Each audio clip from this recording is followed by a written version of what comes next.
Welcome to episode 120 of FTS Folks Talking Sports. I am, of course, Kris Gardner, owner of the Houston Roundball Review. And with me is my man, Willy Gibson. How are you, my man? What's good, sir? How are you? Happy New Year. Happy 2024 to you as well. Will, I'm happy, man. You happy? I'm happy. Okay. Win number 3, man. Win number 3 Ooh. happened last night, man. Win number 3. All right, I did not know where it's coming from, Uh-huh. but it happened last night. Thank you to the Toronto Raptors for making a trade with the Knicks early Saturday morning to deplete their roster just enough for the Pistons to hold on and get the win, to snap that 28-game losing streak.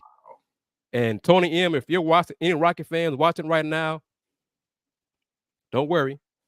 There will be a Rocket show in about 4 hours, probably about 9 o'clock Central Time.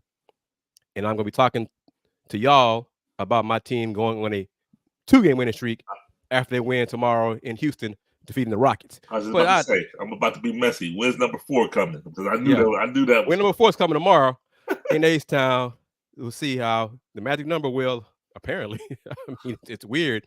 The magic number for the Rockets is if an opponent scores 120 or more this season, the Rockets are 0-10. So if by some chance Detroit scores 120 or more, that's another win for Detroit. Wow. I don't know if that's going to happen or not. But anyway, all right. Mr. Gibson. Yes, sir. I have not been a big fan of college bowl games for a long, long time. Yep. And one reason is, how many is it now? How many games is it now? How many bowl games? 41. So Division I college football. And by the way, thank you for watching us on YouTube and Folks Talk Sports on Twitter, as well as my personal Facebook page. I must do a better job of this. But yes, if you're watching us on Musk, yes, it is Musk. I need to put that in there, Musk. But it's Folks Talk Sports right there. But you said 41 bowl games, 41, 42, 43, whatever it is. Yep. So Division I college football is the only Division I sport where at least 40 teams can claim they won the last game of the season. Yep. That, to me, that screams basically participation trophies. I mean, you got 40 teams. We won our last game. Oh, okay. So all these bowl games about, the kids should play, or especially the kids who are getting ready for the NFL draft, or how dare they not play? How dare they sit out? Or shame on them. And NIL is ruining college football. And old head, I saw it. Did not hear him say it, but I saw it. Doug Gottlieb said it, something along those lines. This is ruining college football. Y'all wanted this. This is what you get with NIL. You wanted the athlete empowerment. This is what you get. Well, a couple things. Players were opting out prior to NIL, number one. Yes. So don't blame NIL, because players opted out. NIL's been around 2 years, 3 years? Yeah. And players have been opting out at least the last 7, 8 years, minimum. So don't blame NIL. It's just convenient. It's convenient. Hey, the players aren't empowered now, so that's why we're not getting what we want. No. But as far as opt-outs, we've dealt with that here in old Columbus town, and if you give me an opportunity, I'll discuss that later. But so people aren't too happy with some players that sat out Friday versus Missouri in the Cotton Bowl. They shouldn't even be allowed to be on the trip. They shouldn't be allowed on the sideline. They're on the sideline wearing their jersey, but they're wearing jewelry, and this so-and-so's team would have never done this. And it's like, come on. I didn't think it was that big of a deal. And, they were there to support their team. I have a opposing viewpoint. They supported their guys. They were there all week. No, they didn't practice, but they were there coaching up the youngsters. But, to each his own, I suppose. Did Marvin play? Marvin did not play. So you were correct. Yeah. And no surprise, you mentioned it last Sunday on episode 119 of FTS. You Yeah. surmised that he would not play. I'm talking about Marvin Harrison Jr. Yeah. Has not officially announced he's going to the draft. However, it's a foregone conclusion at this point. He has till January 15th to announce. And that's always been a pet peeve of mine as well. Why does he have to announce? By rule, all he has to do is send a letter to the NFL, Yep. Indicating his desire to be included in the 2024 draft eligible player pool. So for all this announcement, and he hasn't announced yet, he doesn't have to. He doesn't have to. And I look for the day that a player doesn't announce, and that when the list is released, their name just shows up on the list. Yep. I would love that, but because that used to be the case for the NBA draft. Yep. Players didn't have to announce. You just wait for the list to come out, and there they were. So and so announced for the draft. What? When did you do that? Well, there's a list. What? Oh, yeah. But Nicole Auerbach from The Athletic, and I'm not taking a shot at her. Okay. She loves college football. She loves bowl games. Mm-hmm. College football is her, pays her salary, covering it. Sure. She wrote an article today about ways to improve the bowl games and all those things. Which right there, let me be clear, H-Town's finest. Thank you for chiming in. And of course, if you just missed it, there will be a Rocket show later on, about 4 hours, 9 o'clock Central, talking about the Rockets. And there's soon to be 4 straight losses at home and lose to Detroit on Monday night. But I kid. Not really. But no, you're not. But I'm just digging in with them because we're going to have fun tonight on that show. Yeah. But Nicole, 5 things. She said more silliness for the bowls. More what is it? Silliness. More silliness. If we've learned anything from the first ever Pop-Tart Bowl, it's that people have an insatiable desire to watch a goofy-looking mascot dance around the field. Okay. But she's right with this point. That game averaged 4.3 million viewers on ESPN. Who were the teams today? K-State was playing somebody. I couldn't even tell you. This K-State and somebody else. I don't know. Okay. Well, yeah, don't ask me about bowl matchups. I couldn't tell you. But number 2, allow bowls. I like this one. Allow bowls to directly pay players to play. Okay. Number 3, abandon conference affiliations so bowls can set up matchups that make the most sense. Number 4, get rid of the early signing period. Oh. Thoughts on that one? For what? How's that? What does that have to do with the bowl? Her rationale is you can't move the transfer portal window back because athletes need to be able to enroll in the new schools at the start of the semester in January. The CFP is expanding, so December will be even busier next year. The only realistic option of what can move is the early signing period. Move back to February like it used to be. Well, there's still a signing period in February. It's the early signing period in December. She get rid of the early one. I don't know.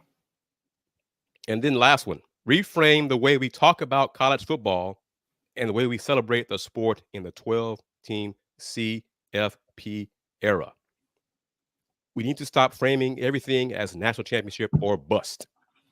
Oh, that's not going to happen. It's not going to happen. Ole Miss just won 11 games for the first time in program history. And we should take time to celebrate these achievements and not ignore teams as soon as they lose a game or 2 and fall out of CFP contention. Well, what is it? What's the phrase? For those who participate or those who celebrate? Those who celebrate can do so. Can absolutely do that.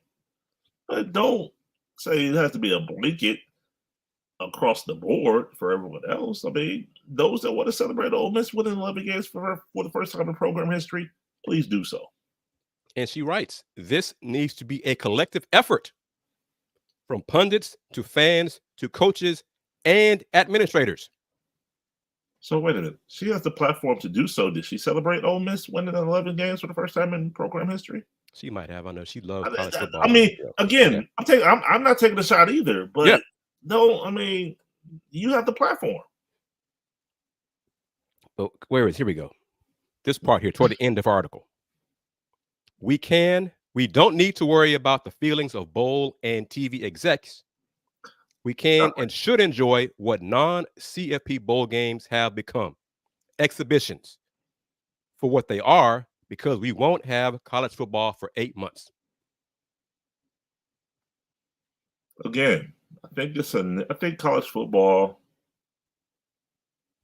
Who did I hear say this? I don't know. I'm trying to think.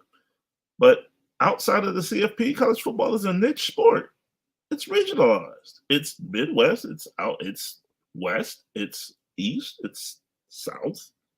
So the CFP is the only thing that brings everyone together collectively in college football. Mm-hmm. Everything else is regionalized. So that's what's being lost with the realignment taking place. Right. Exactly.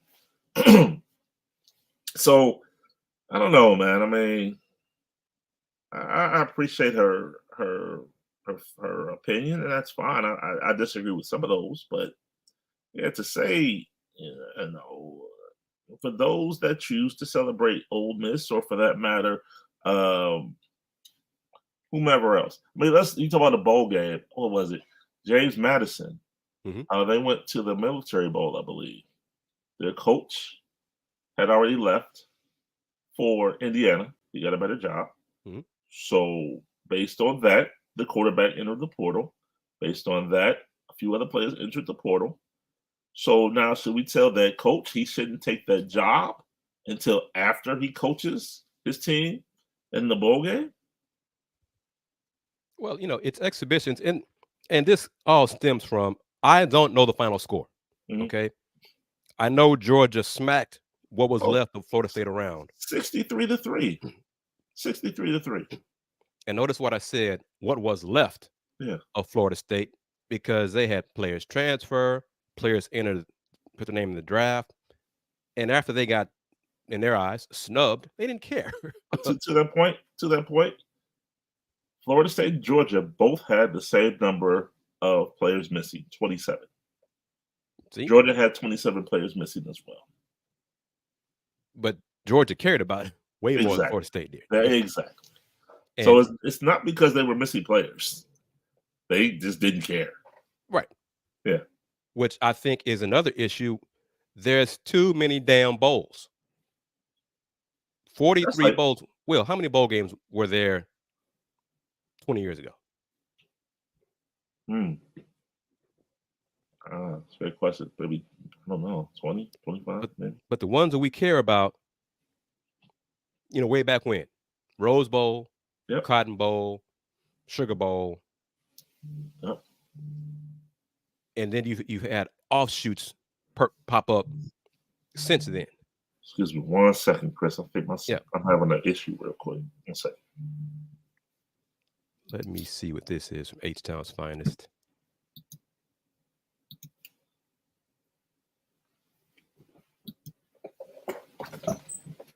Yes, sir.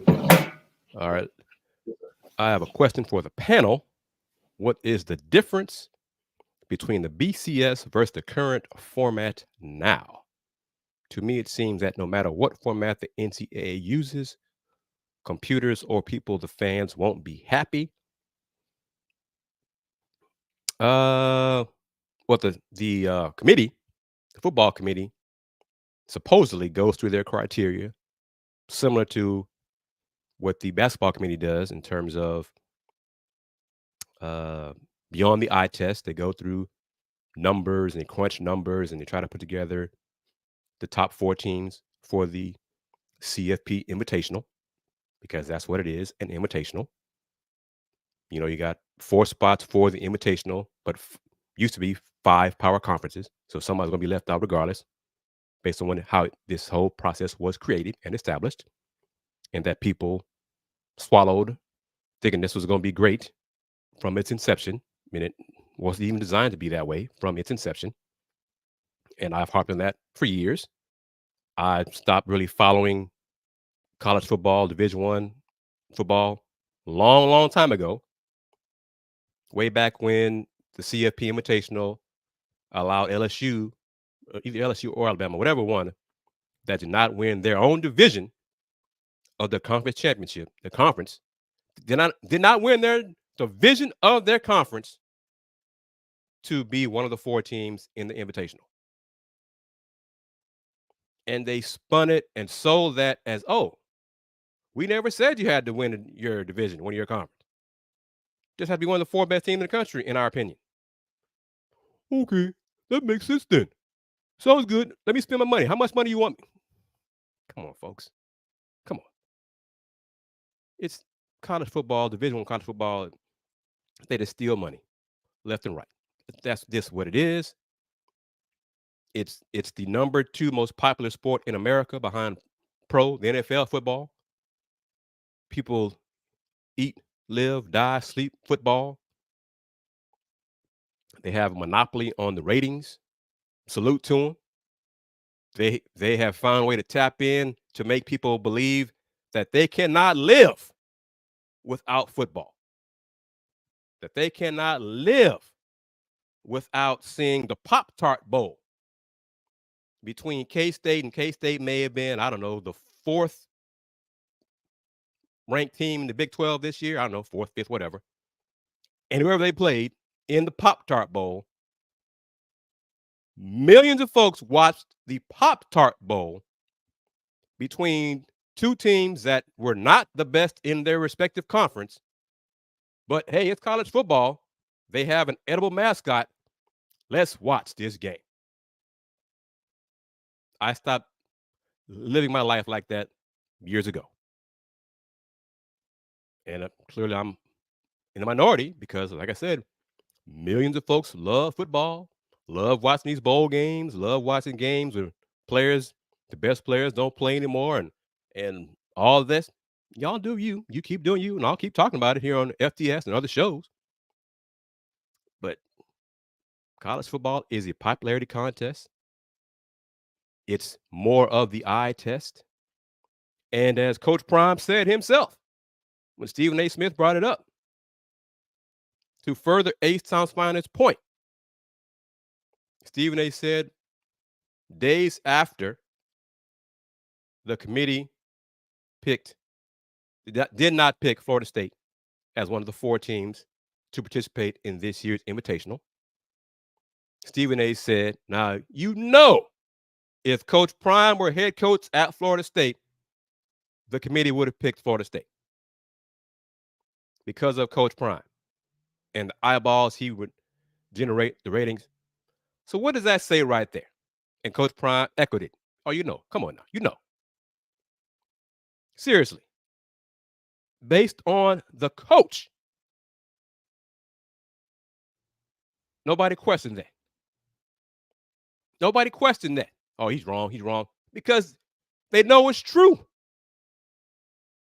It is just a popularity contest. And again, Division I college football is the only Division sport in college where at least 40 teams can say they won their last game of the season. 40. It's not college basketball where you have one champion, one team wins 6 games to be champion. Men's and women's college basketball. Soccer, on and on. They have a national tournament, hockey, volleyball. But college football, Division I, because they're on the lower levels, actually have playoffs, and it's successful. Quite as it's kept, it's successful, the playoffs.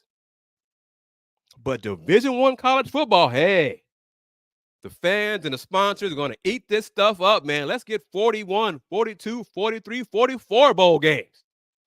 Let's have matchups between 6 and 6 teams, 5 and 7 teams. oh, yeah, this is great. And 40 teams can say, we won our last game of the season.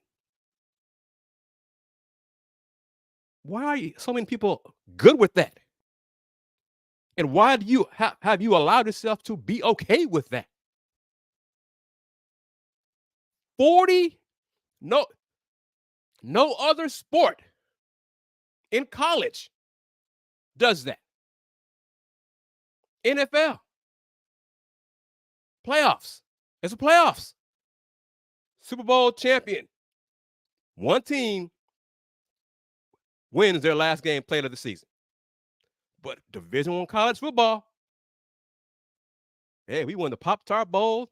They won the Armed Forces Bowl. They won the Birmingham Bowl. They won the Independence Bowl. They won the Rose Bowl. They won the Sugar Bowl, the Citrus Bowl, the Toe Jam Bowl, on and on and on. And yet y'all are good with that. And people spend money on this over and over. Why? Why do you do that? Why have you allowed yourself to be conned into thinking that was good for college football? Where was it written that the non-champions of a conference get to participate in a participation trophy to end their season to win one more game? And once again, if you're chiming in, this is episode 120 of Folks Talking Sports. I am KG Kris Gardner, owner of the Houston Roundball Review. My co-host Willy Gibson had to take care of something popped up. So hopefully he'll be able to join me momentarily. He had to take that call. So I don't know, it's an emergency.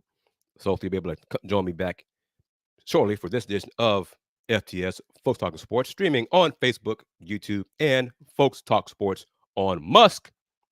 Right there on Musk, right there. Folks Talk Sports. But H-Town's finest, Tony M. Tony M, where are you, my man? You're one of my rocks of viewers on these live stream shows available on the Houston Roundball Review YouTube channel. Rocket fans, join me in a few hours. I'm going to talk about the Rockets and their 3-game losing streak. All 3 games happened at home. So they lost 3 straight at home. Defense is taking a step back. Dylan Brooks, Jabari Smith will be out for Monday's game against Detroit. Monday's game against Detroit will be a theme night for the Thompson twins, Amen and Austin Thompson. Bobblehead night. Put it out there. They can still have that slide. Rockets will give away to the first 5,000 fans in attendance.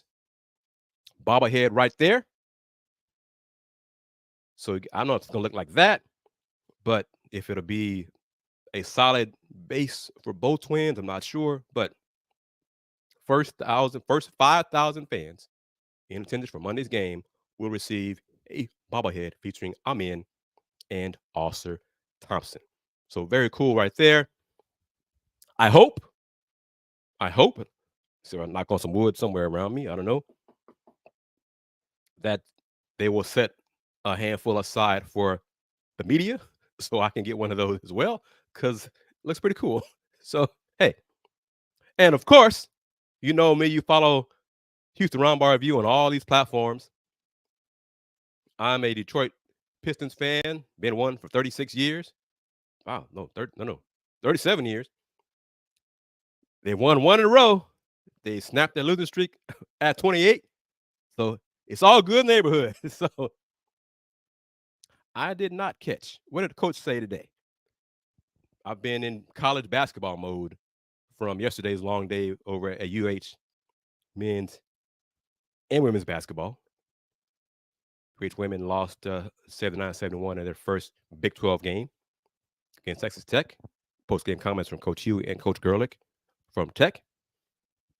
So what do you have to say? I haven't heard from colleagues Eco or Spo or Fagan about it. But the defense is taking a step back for the Rockets. We'll talk more about it later on the Let's Talk Houston Rockets edition of the show. But the defense is taking a step back. I mean, Fred VanVleet said after Friday's loss to Philly. The offense wasn't a problem. The Rockets can score. They can't get stops. They're not getting stops. Now, if the Rockets defense has problems Monday night against Detroit, that's a red flag. Okay? Cade Cunningham, he's getting better offensively, trying to be more consistent on offense. Still kind of turnover prone. Yesterday was better. But if the Rockets give up a lot of points to Detroit, that we're gonna talk about that for sure. Well, what do you say about this? You said we should not be pleased with our 15-15 record. They've lost 3 straight, and they're not playing good ball anymore. And Coach Udoka, when he was hired, his sister said it as well when I spoke to her in an interview in the summer. They expect to make the playoffs this year. Surprised me and a lot of folks, outsiders mainly. And they're not playing playoff caliber ball right now. Injuries notwithstanding. And 131 to Philly. That's 131 to Philly without Joel Embiid. 131 to Philly without Joel Embiid. And the early minutes of the fourth quarter, they had a 97, 99, 90 lead. They were up 7-9 early in the fourth quarter. Tyrese Maxey was on the bench getting a rest. And Philly took a lead with Maxey on the bench because the Rockets could not get stops. That's a problem. Post the link. Post the link. I can see if I can pull it up. If not, I'll work on it later on for tonight's edition of Let's Talk Houston Rockets. It's more appropriate there. And based on Will taking longer to take care of his issue, I'll cut this edition of the show short so we can focus on him, and I'll have to reach out to him and see if everything is okay with him. And we'll just talk about Rockets in more detail in a few hours on Let's Talk Houston Rockets. But back to my original point. College football fans, stop. Be a football fan if you want to. But why have you allowed yourselves to accept that it's okay for Division I college football to have 40 of its member schools in the season with a win?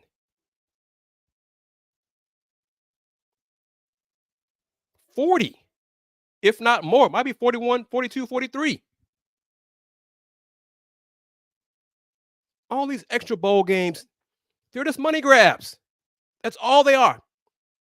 And I know the coaches, I've covered coaches a long time. They will tell you it's good to get these practices in for the bowl game to help the team get ready for the following season. That's coach speak. These are money grabs. These are sponsorship opportunities, these bowl games for the boosters and all the well-to-do folks. Bowl games. 40? If they're not involved in conference champions, they don't mean crap. They never did mean crap. But now the NCAA, well, college football is really, the CFP for sure is separate from the NCAA. But what is the point of seeing a 5-7 team face a 6-6 team?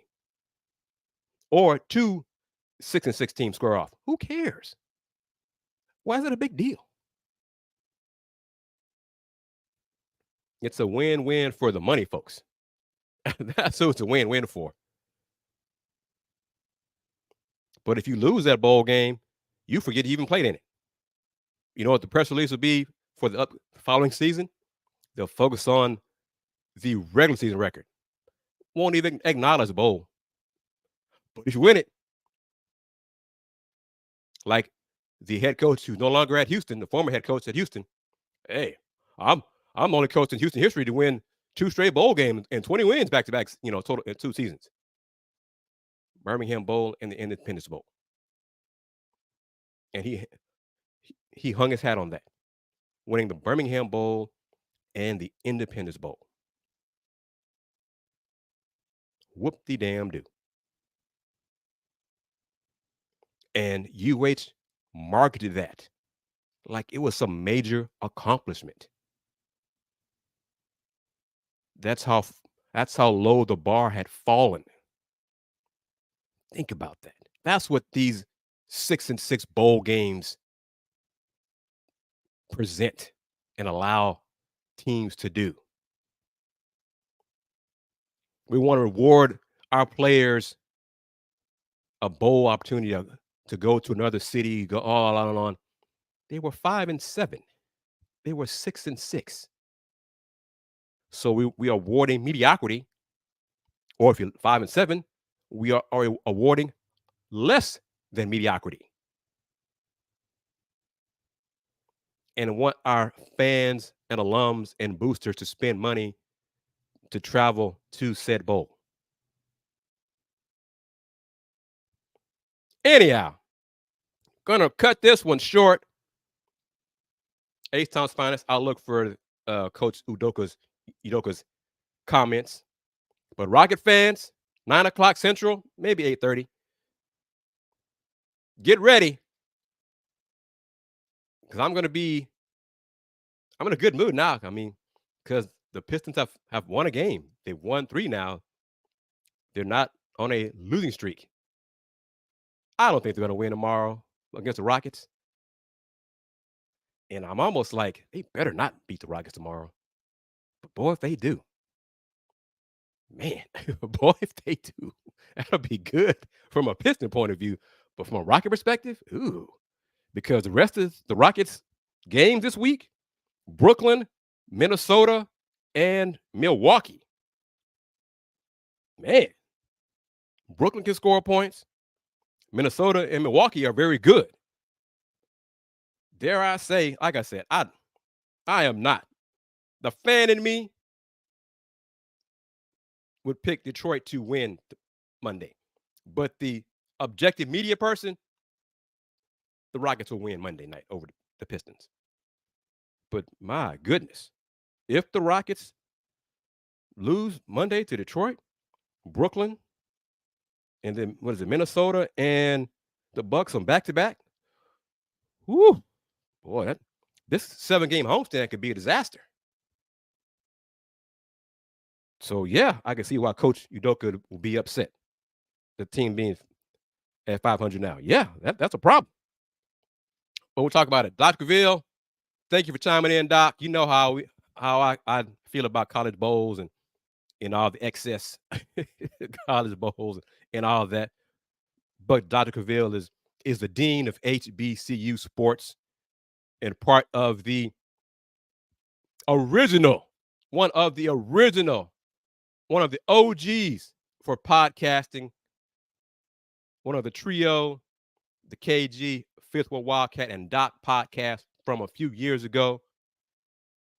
He, Doc, and the Fifth Ward Wildcat, Jerry Lee Woodley Jr., we started that a few years ago, and it's grown into this platform for me and Doc's own platform with Inside the HBCU Sports Lab. Catch that on Tuesdays and Thursdays. I'm a part of that. Proud of it. I started tonight's show of FTS a little bit late because I was watching episode 2 of Why Not Us, Howard Golf Team on ESPN because of the great things Steph Curry is doing and has done with Howard Golf. So I was proud of that. So I'm all about the excellence for us to shine through, and I want all of us to eat and be successful. But wrapping it up on this edition of FTS, episode 120. Y'all know I'm not shy to give my opinions on my platforms, because that's what I got the platforms for, to give my opinion. I'm going to talk about the Cougs women's team. And I spoke with a Hall of Famer yesterday at the Cougs game. She was there. Talked to her about the state of Houston Cougars women's basketball. But that's for another time. Join me later on tonight on the Houston Roundball View YouTube channel for the next edition of Let's Talk Houston Rockets. Subscribe to this channel, hit that bell, click on it so you can receive notifications of when the shows will be posted. I enjoy. Thank you for your comments. And Doc, Kissy Cat, H-Town's finest, Rocket fans, see you in a few hours. Tell your friends about Houston Roundball View. 2024, let's make it a great year. Everybody take care. Until later on tonight, I'll take care. Peace.